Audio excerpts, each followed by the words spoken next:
not a lot of people really understand entrepreneurship unless they're in it. There's no really weekends. There are just 7 days in a week to get stuff done. So I suppose as we end this podcast, I have one more question. Yeah. Stop. No. You're kidding.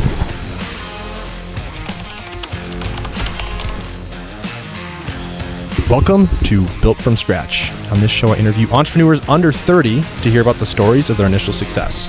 My goal is to encourage the next generation of founders to take action and make a difference. I'm Eric Libby, and on today's episode, we have entrepreneur Olivia Gargett with OG's Bakery. Olivia grew up in Grand Rapids, Michigan, and found her passion for entrepreneurship early. At just 14, she launched her first venture, baking cookies, cakes, and cake pops for family, friends, and even paying customers. When we last spoke, she had just graduated from Michigan State in May of 2024, and since then she's working in our company full-time, partnering with a coffee shop chain of over 90 locations, expanding to 7 grocery stores, and securing placements in the Grand Rapids Airport and other major arenas across Michigan. Trust me, she's only just getting started, folks. It's crazy. Olivia is just 23 years old. Olivia, welcome to the show. We are back. We are back, part 2. How's it feel? I'm excited. It's crazy. Can't believe it's already been so long. It's been a year. Oh my gosh. Time flies. So how we're going to start is I extrapolated some of the quotes from our first time. Found like the best ones. I was like going through our podcast and I was like, had to pick 5 that I thought were just like really stood out to me. And how I want to start, it's a little bit different from season 1 into season 2, is I'm going to read the quote and I'd love for you to give me the take on maybe a little context as to where that quote came from and then what that actually means to you a year later. Cool? All right, let's do it. Cool. So first one starts, my day-to-day would be going to school, doing homework, and then baking and finishing these cakes. But I have some memories of baking until like midnight, then going to school at 7:45 in the next morning and being absolutely exhausted, but I loved it, so I kept doing it. Context from that would be high school time frame. That was my job. Not involved really in sports, a few little things, but mostly baking. And yeah, that was my job after school, baking. And then there were definitely those late nights that I look back on now and I'm like, that was entrepreneurship, but I didn't realize it because I just thought it was fun. And your friends were just like, what is she doing? Yeah. And they thought it was cool I could make cakes, but they just thought it was like a hobby for the longest time. And it's funny to look back on that. Yeah, because that is entrepreneurship, the hustle, Crazy. Spending the days, school, baking, homework, repeat. My close friends thought it was cool, but also weird. There were people picking on me a little bit because I was the baker, never the athlete or involved in the basic school things that most kids were. I definitely had a bit of insecurity. It's kind of funny now because I look back and realize it got me so far. Yeah, I was always the baker, middle school, high school, but now it's kind of 180 and my friends think I'm cool. They think having my venture is like the coolest thing. And again, I think being an entrepreneur and once you're actually fully in it and people see that and they see the hustle, they think you're doing well, you're making the money, you're on top. And I think that's what they kind of see right now. But there's so many in-betweens that they don't know. So it's interesting to think back on that time when I was feeling insecure and now their perception has changed, but it's also still a little bit incorrect. And it's interesting. I feel like for that one, it's interesting because at the beginning especially, you're going to have so many people that just doubt, they don't believe, they don't think, like, what are you spending all your time on? And they look like weird, and it's like so hard to break through that. Do you remember like anything that like you recall back that you overcame that in some way, or just like finally accepted that like this is just how it's going to be? I don't think it was until college when I got super involved in my program and like actually was having success with things, you know, winning contests or just being surrounded by other student entrepreneurs that thought it was cool to be pursuing that. And post-grad, about, you know, a year and 4 months into full-time post-grad, now people see it and they're like, I've had friends say to me, you know, for the longest time, I just thought it was a hobby and now I get it. So it took a while, but I think... How beautiful is that? Yeah. Once I got to college and I just was so in love with it, I didn't really care. So we fast forward to the end of your college in a sense, and your quote was, it was weird seeing all of my friends applying to their 9-to-5s or grad school and thinking to yourself, is this what I should be doing? But once graduation happened, I moved home and felt calm. Yeah, I have no idea what I'm doing and no clue where this is going, but I am really happy. Yeah. it's interesting. A lot of people don't know. For a while, my plan was to possibly get a job and move to North Carolina. I wanted to go to Charlotte. And in the fall, I had an independent study with a professor, someone in the entrepreneurship program, and she basically was like, you have to give it a go. And she worked with me and gave me a few exercises to just kind of boost that confidence. Yeah. Yep. And that was it. But then it was weird in the spring, seeing all my friends accept these jobs, knowing they're making money, a salary. Making a salary. Oh, I got these benefits and this. And I'm like so beyond proud. I look at them now, I'm like, you guys are crushing it. But I'm also like so grateful to be where I'm at now. I'm so glad I made the decision and went for it. One of the hardest things I've had to deal with is being a solo entrepreneur. It is just me and my business. Haven't brought anyone on officially, so that battle with myself every day and that push to get up every day. Got to get this done. I don't have anyone to tell me to do those things. Yeah. Like I said, being a year and about 3 months in full time, living at home too, being surrounded by family, it makes it difficult because not a lot of people really understand entrepreneurship unless they're in it. And I think there's pros and cons to doing alone and having a partner, because I do get the pleasure of making all my decisions myself. But that is also extremely difficult because I have to make them all myself. I look at it a bit more now as a blessing than anything, because it's mine. I get to decide, and selfishly whatever anyone else thinks, it doesn't matter. Yeah, doesn't matter. It is really hard as an entrepreneur, and you have no idea what's about to come when you wake up that day. But it's so much better than feeling stuck somewhere unhappy. Yeah. Yeah, like I said, I am so beyond confident in my decision.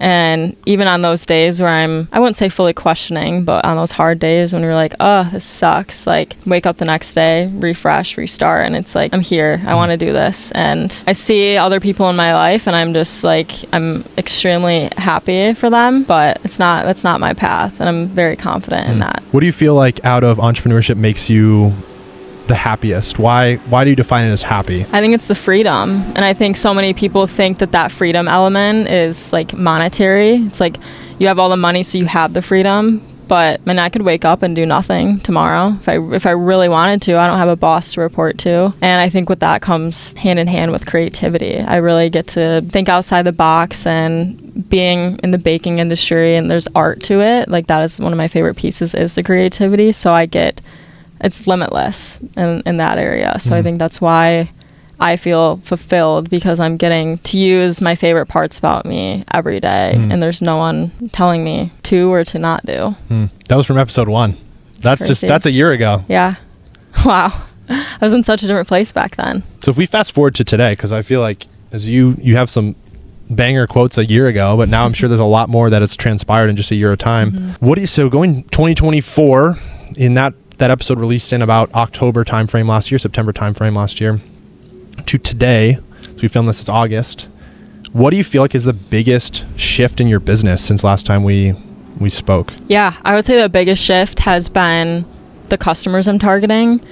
I really have pivoted in a sense to more grocery, wholesale, retail type customers, which I never really thought was an option for me, just because there is that cost element. You have to be really confident in your cost of goods. And yeah, I've been told so many times to go for that area, and I think I'm not really sure what came over me, but I was like, I'm just going to give it a shot in a local grocery store. And I think that space, it just like slowly progresses. There's no like, you're in 20. Some people, for me, it's been like one at a time. Yeah, a slow trickle. Okay, this one did good. Well, hey, can I try this one?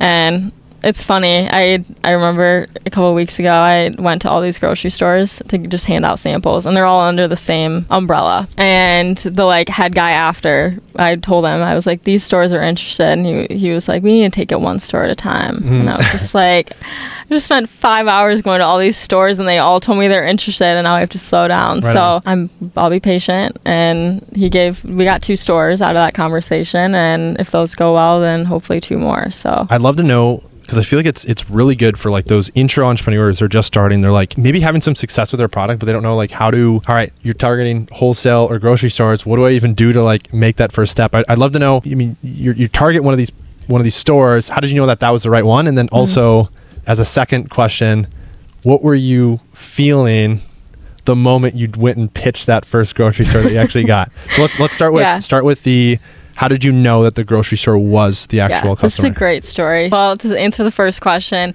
that first store I went to was the store that I started buying all my ingredients from when I was baking outside of my house. And my parents would help me in the beginning. And then when I was, I think, 14, I got a debit card and would buy my own stuff. And that was the store I went to. Of course, at that time, I didn't know that the prices were way too expensive at a local grocery store, but that was just where I went. So that was the initial inspiration. Let's go to this one. They love supporting local. And I knew I could have that personal edge to it when going to pitch. So fast forward, I knew who to look for in the grocery store. A family friend had told me. So I go in there. I knew what he looked like, and they told me to look for either... Wait, before you're going in there, though, what do you feel like in the car on the way up? Like, so I'm sitting in the car, I'm like stalling for 5 minutes. I'm like shaking, sweating. I'm like, I don't want to go in there. So I walk in, I know who to look for. I see him in there, and I'm like, I can't. So I walk down a different aisle for a while, and I'm just like stalling. And we like literally cross paths, and I just keep going. That's so good. And then finally I see him, and so there's 2 guys that I could have talked to that day, and I knew both their names, and I went up to this guy and I called him the other guy's name. And you knew I knew, and once I said it, I was like, and so I just played it off, and he was like, well, that's so-and-so, I'm so-and-so. And I was like, oh, perfect. I was meant to talk to one of you. So there was no like, I was awkward. He had no idea. And so, I gave him a quick, and we had like messaged briefly, but we didn't know. There's no major introduction. So he invited me to come to their staff meeting the following Tuesday. Again, sweating, nervous, like having to pitch. I practiced for about an hour and got up there, and we're sitting in a little coffee shop, and I didn't say a single piece from my speech. Missed half of it. So you practiced all of it, and then you got up there and you're like... Yeah. Missed the major part of me shopping there as a kid, all of it. And they ate the samples, though. I brought the samples, and they all like ran to the table, and then he ended up giving it a go, and that was in May, and we're in August. So crazy. Yeah. So now thinking about, I mean, this is part of your day, right? So you're going and you're going to go, all right, let's go stop by a grocery store or drop some samples off. And you go and then after maybe you have a meeting you're scheduling. But I'd love to know, like, what does a day in the life look like at this point of your business? And even too, if you could tailor into what it looked like a year ago, like to today, like how that's changed, like what does a day or week in the life really look like for you? Yeah. At this point, compared to last year, I'm definitely in the kitchen a lot more, and I'm doing a lot of deliveries myself. So, typical week is when I'm having a full baking schedule is being in the kitchen Monday through Friday, get there at 5:30, 6-ish, and stay there latest 1:30, depending on what I have to get done.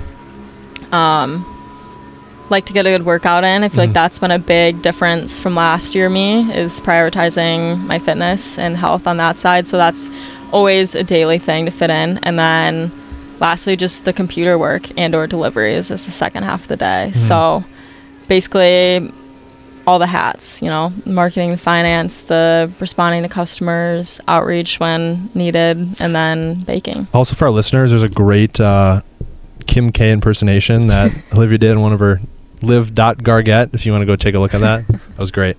Because it's true. When you start a business, that's like what you're doing. You're doing all these different roles at the very beginning.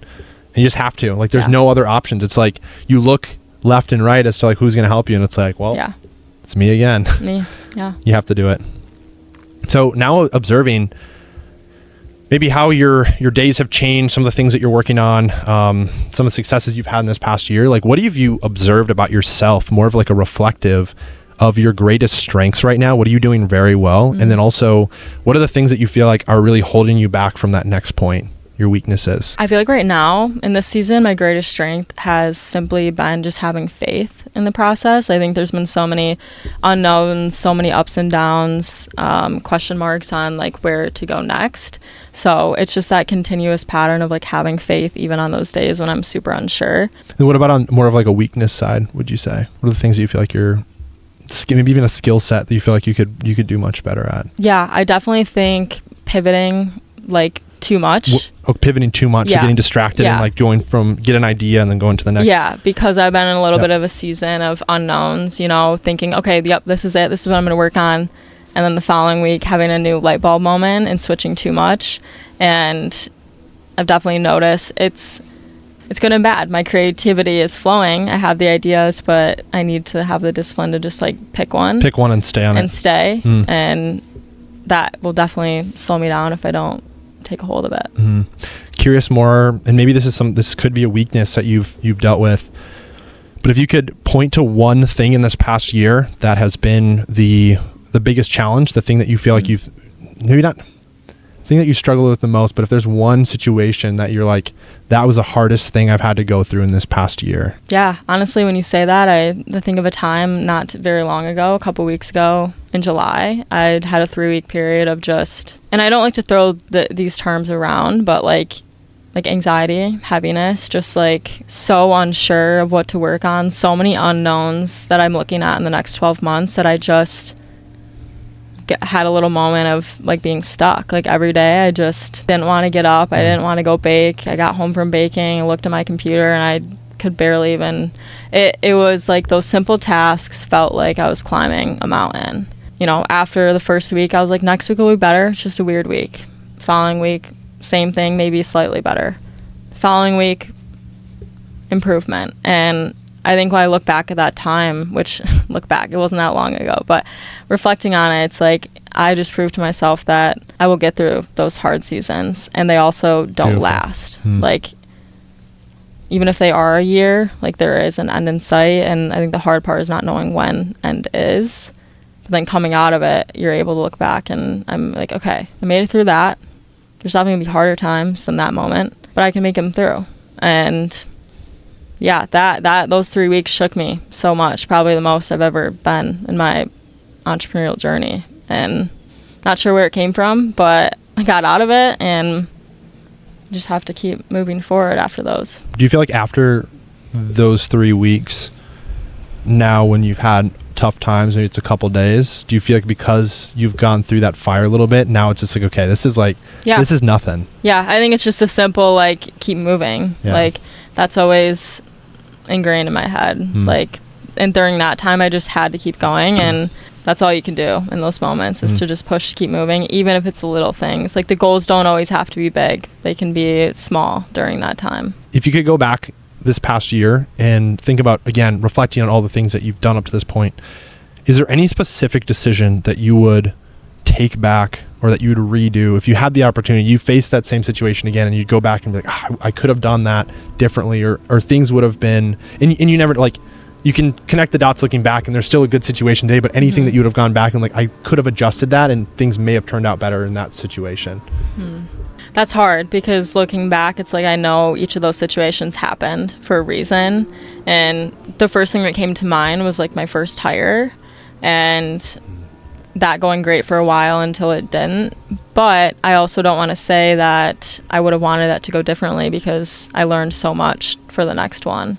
But I guess to use that example, I would say just to be more detailed with my hiring process, more taking the time more to make sure that person's a fit. I think just I didn't know what I was doing. I was also in a very desperate time to get help. And like you said, there's no way to know. But I think that is a lesson I learned at that time for my next hire, to be a little bit more detailed with that interview process. Did you call references in that interview process? No. No. Maybe something like doing like a background check, or asking more diligent questions before going through it. Yeah, I think the questions, and a lot of the potential hires in my space like to show me some product they've done before, photos, and that's always super helpful. Yep. I think, the question piece, maybe diving a little bit deeper. And also I think too, that has come to mind a few times, is like a trial, doing some sort of trial with them and seeing how we actually interact, because we are in a space together for so many hours a day that you really need it to be someone you can enjoy being with. You don't have to be best friends, but there needs to be mutual respect and excitement to be there. Now, if you think about some of the lessons you've learned over this past year, obviously you learned a lot from what you said. There's a lot of like scars you've probably had, things that you would do differently, but I'd love to know, and maybe this goes with that weakness you mentioned earlier, but maybe it's something completely unique, is what are you really spending your time trying to learn and grow on? Is there a skill set you're trying to get better at at the moment? I'm going to flip that a little bit because, like I said, I'm in a season of just so many unknowns going forward that I feel like right now what I'm trying to learn is how to fill this time I have with the slow season of things and just not taking a step back on other things to then be able to pursue larger growth. And it's been hard because I'm having this free time and it's like, ooh, I can do whatever. But I want to spend that time doing something that is going to grow me personally or grow me in my business, whether that's reading a new book or, I've played around with some marketing, like just playing around with email marketing a little bit, and Facebook ads has kind of sparked a little bit of interest to maybe play around with and learn. So I think things like that, I'm trying to fill my time to both grow like business and personal, and cooking, going to the gym more, making sure I'm very conscious of how I'm filling that time to make sure I'm using it to grow on something that might not show right now, but will be skills that will show, months or years later. How do you know which one? How do you know? I mean, there's thousands of different skills that you can try and work on. How do you pick that you've seen the most productive when you pick that one? How do you think through that? I mean, I sat and I made a document and just said, here's all the things I could potentially play around with. I picked the one that I felt most drawn to. And I think with that, like I said, my creativity. So where could I allow my creativity to show? And that led me to more of the marketing stuff with email marketing, getting to design them, ads, doing the ads. And, that has been, it's fun. It's enjoyable to sit and do. It's not something that I dread filling my time with. So I'm still getting that mix of the enjoyment with my time, my extra time, but I'm gaining skills also. Right on. You mentioned books earlier. Is there any books, podcasts, YouTube videos that you're like really like stuck on right now?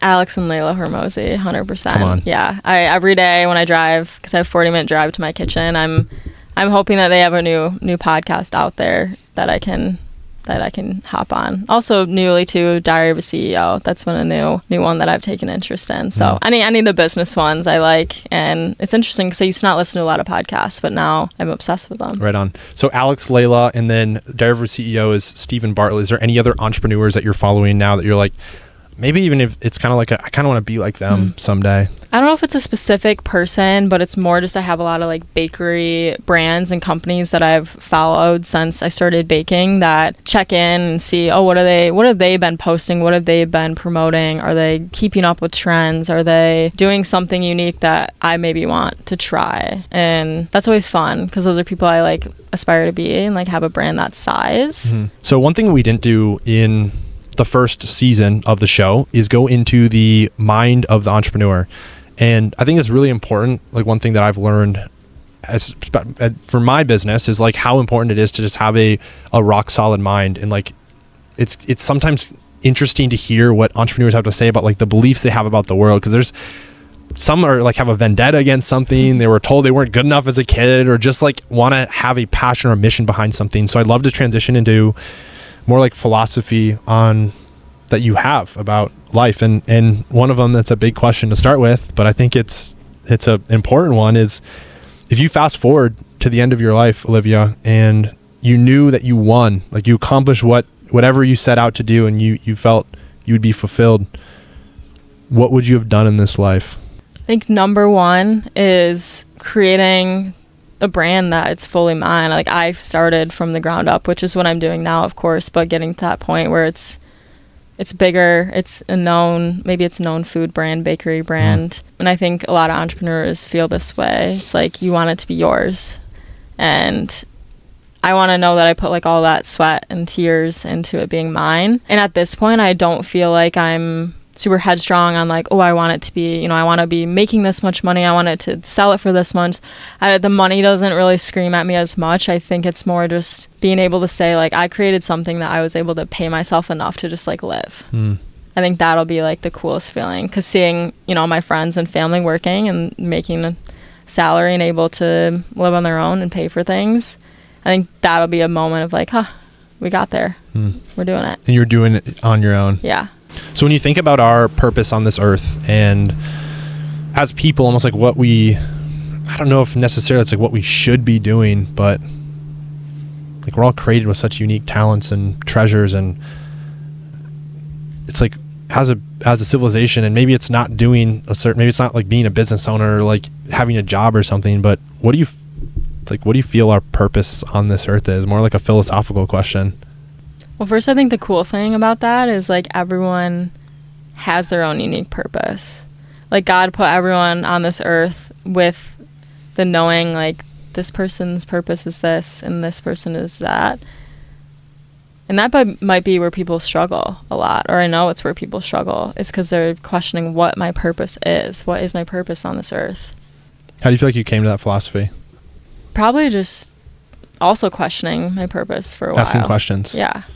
And still, what should I be doing on this earth? And still not fully knowing. Like I'm working towards something. I'm working towards this passion. I'm using the gifts I was given, the opportunities in front of me, but we don't know where it'll fully lead us. Is there anything that you believe that is a controversial opinion that maybe most, even maybe other entrepreneurs wouldn't believe, or just like general people just would be like, I just disagree with that? Yeah.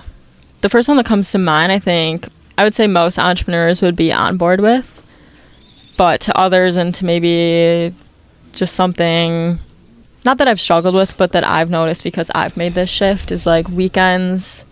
There's no really weekends. There are just 7 days in a week to get stuff done. That is the time we're given. And I still sometimes have that feeling that I push myself out of is, oh, Friday's here. But no, it's like Friday's another day, Saturday's another day. And that is hard because most people around us will say, oh, it's the weekend. Let's go do something fun. And I've had to really push myself to not listen to that noise. And that is, we're given the gift of time on the weekends because it's not a typical Monday through Friday work day. So we're allowed that maybe a little bit more uninterrupted time. Maybe we don't have to deal with employees or, have the phones ringing, that we can focus on whatever we didn't get done the last 5 days. So in what would be some of those things that you would do differently on a Saturday, Sunday? Like you have nothing on the calendar, like you got your computer, notebook, pen ready to go. Like what are you doing on a Saturday, Sunday instead? Usually Saturdays for me are content days. Okay. I like to have a big time, nothing else to think about. Fresh morning, like fresh start to just really put myself in that creative space to make the content that I enjoy doing. Sundays are my reset day, but my healthy reset day. Like cleaning, cooking, prepping for the week. I think it's really important. And I've noticed a change of planning my week on Sundays or whatever day on the weekend to go into Monday knowing what I have going on, what I want to work on each day. And of course, things change. And the day before, I'm trying to get in the habit of maybe shifting things if things change. But going into the day fully knowing what I have to do has been a game changer. And on Sundays, how are you preparing? Like for the entrepreneur that's watching this that maybe wants to be like, I want to do the right things. I just don't know what that even looks like. Like, how are you thinking about the week ahead? And like you already mentioned what you're doing in a week, but like that Sunday night or Sunday afternoon, like how are you thinking about designing that perfect week? Yeah. First, I start with what are my consistents? What are my things that will mostly always occur during the week? So for me, that's being in the kitchen and working out. So those are, and reading, having that time set aside. So those are just automatically in my calendar, and those are typically what I put first because some of those, baking isn't changeable. Some of the others are, but I have, consistency with that. So I say start with those. What are the things that you want to be habits or things in your schedule that you can't really change or that are always going to be there? And then from there, take a look, okay, what are the time blocks that I have to fill with other things? And for me, I kind of like to put a big list together of things I want to work on and then look at my calendar, and it's almost kind of like a puzzle. Where do I fit them in and go that way rather than day by day? Make a list of all the things you kind of want to do or have to do, and then go in and almost fill them in your calendar, scheduling, whether it's Notion or Outlook or Google Calendar, and block out the time, and you're gonna feel oh, I don't know how long. Just make a guess. It's never gonna be perfect, and that's fine. And once it does adjust, how are you thinking about your calendar? Are you moving on a Google Calendar, Outlook? Are you sliding blocks around, or yeah, sliding blocks around, fitting them in. Okay, I can't fit both of these this day, so one this day, one the other. And like I said, the night before, try to look at it and make the adjustments because things change. I have a delivery that came up. Okay, well, I got to move this, or someone wants a meeting. Okay, I set up this, or whatever, maybe it comes up, then I make that adjustment. Like you set it Sunday, it's going to change, but it's just having the habit of planning it. It doesn't need to be perfect, but it is an absolute game changer. Right on. Now I'd love to know more about who you are becoming as an entrepreneur. And like you already mentioned some of the, like what we're called to do as people, you feel like having that passion, I mean, even some of the tactical tips as to like how to have a productive week, but more so I'd love to know like what is the motivator for you? Like what gets you up in the mornings where you feel like I'm ready to go, I'm ready to fight? Like when you get to those moments that you described earlier and you feel down and out, you go through 3 weeks and it's like, what is that thing that gets you up and it's like, okay, I'm fired up to like really get going today? I think part of it's just how long I've been sort of doing this, how long I've been baking. Like I know that God gave me that gift and there is a reason. And like I said, I'm not 100% sure what that purpose is, but there is something there. And that keeps me going because I look back and I'm like, wow, I have done X, Y, and Z. I have to keep going and see what else I can add to the list of what I've done. The hard days, it's just reminding myself, where do I want to be? Like, where do I really want to end up? And like kind of working backwards. You know, I also think too, like it's so great to set goals, 1, 3, 5 year, whatever. But what I've also gotten the habit of like doing is, what are my goals this week? And just taking it 1 week at a time. Right. Because we won't know what we can really do in 5 years. We can do everything in our power to get there, but it's also less daunting to just say, okay, I just need to make it through these next 7 days, and if I can do that, I can make it through the next 7. So setting smaller increments of goals or time to like get through something or to get a task done makes the mountain seem a little less small. Do you feel like now that you're 11 years in, do you feel like this has gotten easier to see like how talented and skilled I actually am at it, where now it's like you get to those moments and you're not questioning that part as much? 100%. I think just age also plays a factor, like simply becoming more mature. And I think being in my program also really helped in being in college and people being like applauded in a sense for like fully being themselves and like working on what they want to work on. Like it kind of just all clicked. And to be able to look back on like all the accomplishments, that is a motivator. And also to see that like, oh, I've had those really hard moments and I'm still here. Like you've had enough proof to see it. Yeah. And it's like there's those really hard days, but those good days just like make up for it so fast, like in an instant. Like it could be like so difficult and then one good thing and it's like, all right, we're back. Right on. Is there a habit that you feel like you've adopted, like you're feeling successful now that like you've gone through these 11 years and you maybe a little bit more confidence, but maybe even something in the last year that just a habit that you feel like gets you to feel that way, right? Like a ritual that you do weekly basis. You mentioned scheduling, but is there anything else that you do that you feel like is something you have a repeat base that really sets you up for success? I think personal growth habits, because I think if we're able to get like our personal, like our mindset in check a little bit, that'll set the business side up. What does that look for like? Success? Like I said, working out and eating better. I've made a big shift in my eating habits in the last year, just eating better and not necessarily cutting out things, but just making better choices. And going to the gym is huge. And for me, it's of course to, look better, but at the core of it, for me, it's just the mental like reset and refresh, like moving my body because there's so many thoughts, so many tension, like just to release. Reading before bed, I think just like having some sort of habit before bed that calms your brain that isn't your phone. And maybe it's coloring, maybe it's, like it can something crochet, journaling. Maybe. Yeah. Doesn't want to crochet. Yeah. Something to just bring the brain down, because I think as entrepreneurs, we are just like on a hamster wheel. And I think it's absolutely amazing to hustle and just like sleep, repeat. But that sleep needs to be quality, and it won't be if you're going to bed on your phone and just like waiting until you doze off. Then the morning's going to be less productive. Yeah. Olivia, what do the voices in your head tell you when things aren't going well? Could be the negative emotions, thoughts that you have as an entrepreneur. Yeah. I don't want to repeat from earlier, but it's like God put me here for a reason. He gave me these gifts of creativity, of passion, of drive, of loving being around people and being able to teach myself how to bake. That was like for a reason.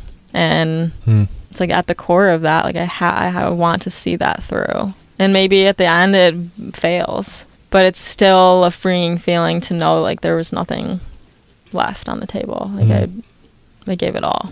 If your 80-year-old self could watch you right now, speak into your ear, and it was imagine this like this movie screen, and it's like watching you on TV, right? And it's like watching you go through that week that you mentioned, like the highs, the lows, like all of that. Like what is your 80-year-old self like in the movie screen just like screaming at you like, Olivia, come on? What is it telling you? To block out the noise. Block out the noise. Block out the outside people asking you, why are you doing that? You should be doing this. Or come do this. It'll be fun. Take a break. Take a breather. This season I'm in, I'm having to teach myself. And I see it. I haven't fully made the change, but I know that it has to happen. I know it's there. Yeah. Quiet out, like block out the noise. It needs to be this. So that was one of the quotes you gave in the first episode. And so we come back now a year later and there's still some element to that, maybe a little bit. Is there anything you're doing to actually follow through, and like when you have people that are giving you advice and it's just like, man, I don't know what to choose, and like I want to go this way, but I'm getting a bunch of feedback from people that maybe their feedback isn't warranted, or like maybe it's not as productive as where you should be going. How do you get through that? What are you doing right now to be able to block out the noise? I think the best thing to do is to take that feedback, accept the feedback, and not get defensive. I think that's also where I've had to learn and I think as most humans we want to be on the defense and have something to say back. But I'm learning the best thing, take it, observe it. Maybe there's pieces of it that you can take, and the others just take with a grain of salt and just pack them away somewhere else in your brain. Because I feel like too, there's people I haven't expected to give me good advice. It ends up being something that has like stuck with me. I also think too, like it helps to, I guess I'll say this, in the season of kind of making that shift of being more stern with my schedule, like it really just started with kind of dipping the toes in with like my family, like letting them see that and then seeing what I've done by doing that. And now they're on my team, and not to say they weren't on my team before, but it's like now they get it on a different level, that they're like willing to back me up, like, oh, Olivia has to do this because of this. It's not, I don't feel as guilty. It's a little bit more freeing knowing that they've got my back. When you hear that feedback from people, who in your life, what type of people is it the hardest to hear from? For me, my family, I think, because it more just comes down to like spending time and having that family quality time. Because I am so close with them that is hard for me to say no to things. It's interesting because I feel like in a lot of cases, the feedback that's the hardest to hear is from people that we don't necessarily maybe always look up to in business. Like I think, like I look at my family and there's a million things I look up to them for, and maybe it's not business, but that advice hits so hard, and maybe it's just it's level, like what to parse through and what to believe and what not to believe. Yeah, and it's a level I think of just from loved ones. It hits harder because you're with them every day and you hear from them every day, and they know you as more than anyone. And there's a sense of people pleasing, and there's so many elements to it that it becomes more emotional than actually critical. Like critical thinking, like was this good advice or not? Do you feel like for the people on the outside it is a lot easier? It's just like whatever. Yeah, because it's like you don't see them. If you don't see them day to day, it's like you're not going to be reminded of it. But you're seeing that face of someone that said something that kind of stung. It's like, reminder. As we look into the future of your company, you as a person, if the next 12 months went perfectly, what would have happened? Like, how do you know you won? What milestones are you chasing right now? Yeah. One big milestone that I think if I accomplished by the end of, the next 12 months would be I'm working on a gluten-free product, and I'm in like early stage just testing recipe. So my goal right now is to have like that fully finished, taste-wise, package-wise, look-wise, like to be able to have that prototype of that by the end of the next 12 months. I think that would be a big accomplishment, because that's a project that I easily get distracted on because it's not a day-to-day need to do, but it's something I'm really excited about. I see potential in, I'm doing research on that I like want to make happen. So to know that I was able to be disciplined on that for the next however many months it takes, that'll be an amazing feeling. Wow. What do you feel like the biggest risk right now to that would be? Yeah. I think risking monetary wise, like knowing investment. I'm taking some more time to work on that, and that's not going to be taking in revenue. I'm taking away from that time I could be doing sales side or producing my current products. So accepting that like my bank account may lower. That's okay. Maybe it fails at the end and no one wants it, whatever it might be. There's that risk. That's again, it's just part of it that has to like be accepted. It's right. Like what pieces are you able to accept to move forward? Like how excited are you, or how passionate are you about this to be willing to give up those things? And if you beat that and you see yourself at the top of the game, what does that look like for OGs and yourself? Yeah, I think like being a nationwide bakery company, and like I said, there's so many like unclear visions, but I think seeing that be nationwide in stores or online, whatever the channel is, like being a known bakery brand, there's something exciting about the idea of being able to like share my story and those elements to it and create something. Maybe it's not the most unique product in the world. I think that's what I've really had to learn, is like it doesn't need to be a new invention to be something crazy. There's other elements that people are drawn to. And I think too, there's a piece of me that I've recently noticed that I'm excited to see become a part of my brand and my future, is having some sort of element to like help entrepreneurs that are in my current phase. Yep. For some reason, I get so excited about that. Even right now, and students from my program that are still there like come to me for advice. I'm like so excited to get on a call, and I'm like, I still don't know much. Like I really don't, but I can help you with where I'm at. Right. And to think of some sort of way to help people that are in my phase right now, and not even just monetarily, like not just like investments, more like, okay, for me, for example, like I'm trying to find a packaging manufacturer. I'm trying to find a new kitchen. I'm trying to find employees, how to hire, what to look for. Like, what do you do? How do you do that? Like, you've never done it before. Yeah. And there's trial and error, but like, how can we like speed up that process and like give more people an opportunity to have that success? So Olivia, as you know, we finish every show on Built From Scratch with the quote that means the most to the founder. I have to say, you have a crazy quote from 2024, Mel Robbins. It's great. I read it multiple times. It was perfect. I got to see her live. That's crazy. After that too, which is crazy. Yeah. Yeah. In Chicago. But we're actually going to change it up a little bit on this podcast. Oh no.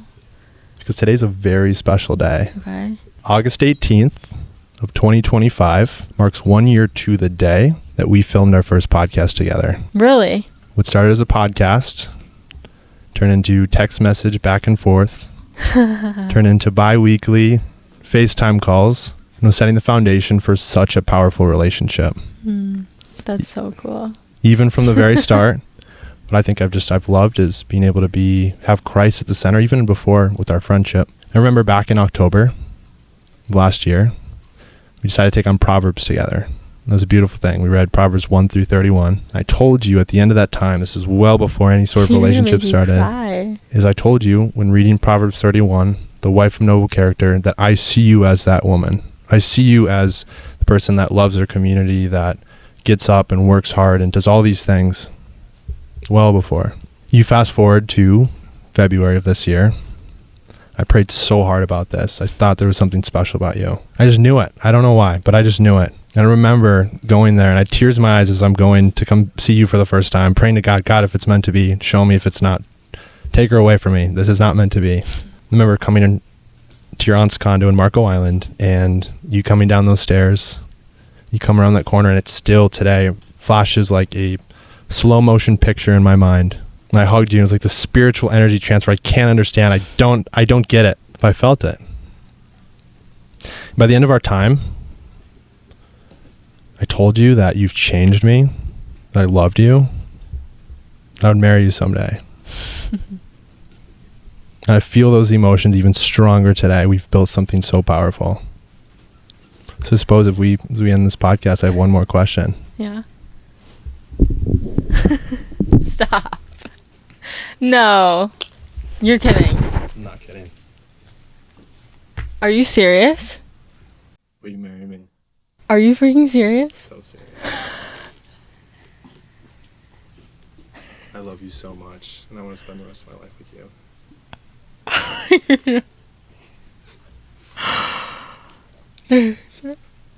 Are you kidding? Does Alec know about this? This is gonna get really good. Oh my gosh. I'm literally shaking. It's not real. Will you marry me? Yes, of course.